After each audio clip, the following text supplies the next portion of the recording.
When a man like Quentin Tarantino speaks about his favorite actors, it isn't nostalgia, it is memory opening its quiet, honest, slowly opening door. Born in 1963, Tarantino grew up loving old movies, video stores, struggle, and obsession, turning raw passion into a career that reshaped modern cinema forever. So when Tarantino finally named his 6 favorite actors, it was not a list, it was a lifetime revealed. Number 1. Samuel L. Jackson, the voice that found him first. Every great journey has a moment when 2 paths quietly cross. For Quentin Tarantino, that moment came in a small audition room during the early days of Pulp Fiction. Samuel L. Jackson walked in not like a hopeful actor, but like a man who already belonged to the words. He didn't read the lines, he inhabited them. Tarantino later said he didn't feel like he was casting a role, he felt like he was recognizing something that had already been waiting for him. Jackson's voice was not smooth. It was not polite. It carried weight, heat, humor, and danger all at once. When he spoke Tarantino's dialogue, it didn't sound written, it sounded remembered, as if the words had lived inside him long before they reached the page. That is what struck Tarantino most. He wasn't looking for perfection, he was looking for rhythm. And in Jackson, he heard it immediately.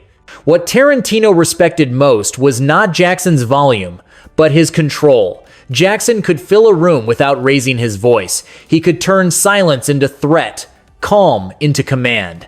In Pulp Fiction, Jules Winfield became more than a character. He became a presence. The long speeches, the sudden pauses, the way Jackson let words hang in the air, this wasn't acting for effect. It was storytelling through breath and timing. Tarantino once joked that if he gave Jackson a phone book, he would turn it into Shakespeare. But behind the joke was deep admiration.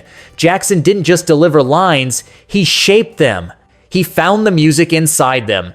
That mattered to Tarantino, who has always believed dialogue should sound like jazz loose, emotional, but perfectly timed. Their bond didn't stop with one film. Jackson returned again and again, not because he was famous, but because he understood Tarantino's language. In Jackie Brown, he made menace look charming. In Django Unchained, he made loyalty look terrifying.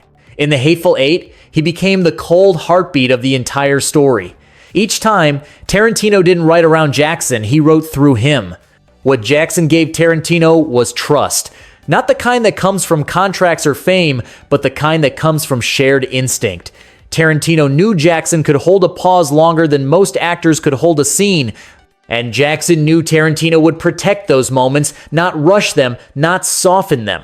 At 62, when Tarantino names his favorite actors, Jackson is not just a name, he is a foundation. He is proof that sometimes, early in life, you meet a voice that sounds like your own thoughts spoken out loud. And when that happens, you don't move on from it, you build around it. Number 2, Uma Thurman, the muse who became myth. Some connections begin quietly and grow over time. Others arrive already carrying destiny. Quentin Tarantino first met Uma Thurman during the making of Pulp Fiction, and from the beginning, there was a strange understanding between them. She was not loud. She did not fight for attention. She simply entered a room and changed its temperature. Tarantino noticed it immediately. He later said there was something about her presence that made him hear his own dialogue differently. In Pulp Fiction, Thurman's Mia Wallace did not rely on big speeches or dramatic gestures. She moved through scenes with stillness, mystery, and an almost dangerous calm. A look, a pause, a slow step across a floor she didn't need to explain herself. Tarantino respected that deeply. He has always believed that silence can speak louder than words, and Thurman understood how to use silence like a language. What Tarantino admired most was not just her beauty, but her courage. She was willing to walk into emotional risk. She didn't ask to be protected by the script. She stepped into uncertainty and trusted the story to hold her. That kind of bravery mattered to Tarantino, who writes characters that live on edges between love and violence, calm and chaos. Years later, when Tarantino began imagining Kill Bill, he didn't search for an actress. He searched for Uma. He once said he didn't cast the bride, he called her, The character was built around her posture, her patience, her ability to make pain look quiet and strength look gentle. She trained for months, pushing her body into exhaustion, learning to move like a blade wrapped in skin. What Tarantino respected was not just her discipline, but her honesty. Their relationship was not always easy, they argued. They clashed. During the making of Kill Bill, a car accident left Thurman injured, and for a time, the trust between them cracked. The world watched from a distance, choosing sides, telling simplified versions of a complicated truth. But real bonds are not clean. They are layered. Thurman later said their connection was complicated, but real. And Tarantino never replaced her in his heart or in his imagination. Even when they did not work together again, he continued to speak of her with a quiet reverence. He once admitted he did not believe he would ever create a character more powerful than the bride, and he would not want to unless it was with Uma. Thurman gave Tarantino something rare, a mirror. Through her, he explored pain, motherhood, revenge, love, and silence. She did not just perform his stories. She carried them inside her body. Even when they stood apart, she remained part of the language he had created. At 62, when Tarantino names his favorite actors, Uma Thurman is not simply a collaborator from the past. She is a chapter of his emotional history. She is proof that sometimes one person can hold the shape of a story so completely that it can never truly belong to anyone else. Number 3. Leonardo DiCaprio, the star who chose to bleed. When Quentin Tarantino first worked with Leonardo DiCaprio, he wasn't looking for a safe choice. He was looking for someone willing to walk into darkness without blinking. DiCaprio had already been the romantic lead, the survivor, the hero. The world knew his face, but Tarantino wanted something else from him. He wanted to see if that famous face could carry something ugly. In Django Unchained, Tarantino handed DiCaprio the role of Calvin Candy, a man charming on the surface, rotten underneath. Many actors might have softened it, tried to stay likable. DiCaprio didn't. He leaned into the discomfort. He made Candy smile like a gentleman and speak like a monster. What Tarantino admired most was that DiCaprio never played him as evil. He played him as convinced he was right, convinced he was good. That made him terrifying. There is a moment in the film when DiCaprio slams his hand on a table and cuts himself on broken glass. The blood you see is real. He stayed in character. He finished the scene. Tarantino didn't stop him. Not because he didn't care, but because he saw something rare, an actor who had crossed from performance into possession. DiCaprio wasn't acting pain, he was carrying it. What Tarantino respected was not just DiCaprio's intensity, but his listening. DiCaprio doesn't attack a scene. He absorbs it first. He watches. He waits. And then, when the moment comes, he strikes. Tarantino values timing more than speed, rhythm more than noise. DiCaprio understood that without being told. Their bond deepened with Once Upon a Time in Hollywood. This time, DiCaprio played Rick Dalton, a fading star, unsure of his place in a changing world. It was quiet, sad, human. Tarantino didn't write this role for many people. He wrote it for DiCaprio. He said it was Leo or nothing, because Leo understood what it meant to carry success, fear, and aging all in the same body. What DiCaprio gave Tarantino was vulnerability. Not loud vulnerability, but gentle, embarrassed, searching vulnerability. He showed a man who once mattered and now wonders if he still does. That kind of truth cannot be forced. It has to be offered. At 62, when Tarantino names his favorite actors, DiCaprio represents something special. He is proof that even legends can still risk themselves. That even stars can choose to bleed, not for shock, but for honesty. And Tarantino, who has always loved danger in storytelling, recognized that kind of courage immediately. Number 4. Christoph Waltz, the voice that saved a film. Sometimes a career is changed by a single entrance through a door. For Quentin Tarantino, that door opened when Christoph Waltz walked into the audition room for Inglourious Basterds. At the time, Tarantino was close to giving up on the film. He had written a character, Hans Landa, so complex, so talkative, so sharp, that he feared no one could play him. He once said that if he could not find Landa, the movie would die. Then Waltz began to speak. He did not rush the words. He tasted them. He let each sentence settle in the air before releasing the next. Tarantino listened and realized he was hearing something he had written but never fully imagined. Waltz didn't just perform Landa, he understood him. He made danger sound polite. He made cruelty smile. He made intelligence feel like a trap. What Tarantino respected most was Waltz's control. He did not shout, he did not threaten, he invited. And that invitation was more frightening than any scream. Tarantino has always believed that the quietest voice in the room can be the most powerful, and Waltz proved it from his very first scene, Milk on the Table, soft voice, death in every word. The world noticed. An Oscar followed, fame followed. But Tarantino did not see awards. He saw alignment. He saw an actor who could carry language like music, finding rhythm inside rhythm.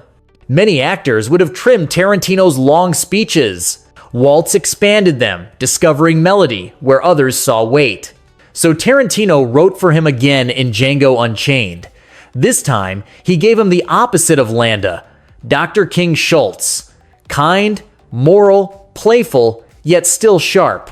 Waltz showed that intelligence could heal as well as harm. Tarantino admired this duality. He has always loved characters who live in more than one shadow at once, and Waltz could move between those shadows without ever losing himself. What Waltz gave Tarantino was freedom. The freedom to write as much as he wanted, as deeply as he wanted, knowing someone could carry it. Tarantino didn't have to cut. He didn't have to simplify. He could trust. At 62, when Tarantino names his favorite actors, Waltz stands as proof that sometimes one person doesn't just join a story, he rescues it. And when someone saves your film, you don't forget. You write their name into your history. Number 5, Kurt Russell. The memory he never let go. Quentin Tarantino has never worked with nostalgia. He works with memory, the kind of memory that doesn't fade, but waits quietly until it is needed again. For Tarantino, Kurt Russell was one of those memories. Growing up, he watched Russell in tough, quiet roles, men who didn't explain themselves, men who moved through danger without asking for permission. Those images stayed with him long before he ever became a director. When Tarantino finally worked with Russell in Death Proof, he did not use him as a gimmick. He didn't bring him back to remind people of the past. He brought him back because he believed Russell still carried something modern actors, had lost a calm masculinity that didn't need noise. As stuntman Mike, Russell didn't explode into scenes. He slid into them, friendly, awkward, dangerous, sad. Tarantino once said there was a sadness in Russell's eyes you could not direct. You either have it or you don't. Russell brought that sadness into the role, a man chasing a version of himself that no longer existed. What Tarantino admired was not the violence, but the regret behind it. Russell made failure look human. Years later, in The Hateful Eight, Tarantino needed someone who could hold a room full of killers together without shouting. He needed presence, not power. Russell arrived as the hangman, quiet, firm, immovable. Tarantino didn't have to guide him. He only had to give him space. Russell filled that space with history, with every role he had ever played echoing in his silence. Tarantino respects actors who don't demand attention but earn it. Russell doesn't rush lines. He doesn't decorate them. He lets them fall naturally, like old words that have been waiting to be spoken. That patience matters to Tarantino, who has always believed that stillness can be louder than action. When Russell appeared again in Once Upon a Time in Hollywood, his role was small, a voice, a presence, a moment. But Tarantino knew that sometimes one scene can carry the weight of an entire era. Russell did that with ease. He made the film feel grounded, like a memory you could touch. At 62, when Tarantino names his favorite actors, Kurt Russell is not just a collaborator. He is a bridge between who Tarantino was as a boy and who he became as a filmmaker. He is proof that some faces never leave you. They simply wait for the right moment to return. Number 6, Michael Madsen, the man who was there at the beginning. Some relationships are built on success. Others are built before success even knows your name.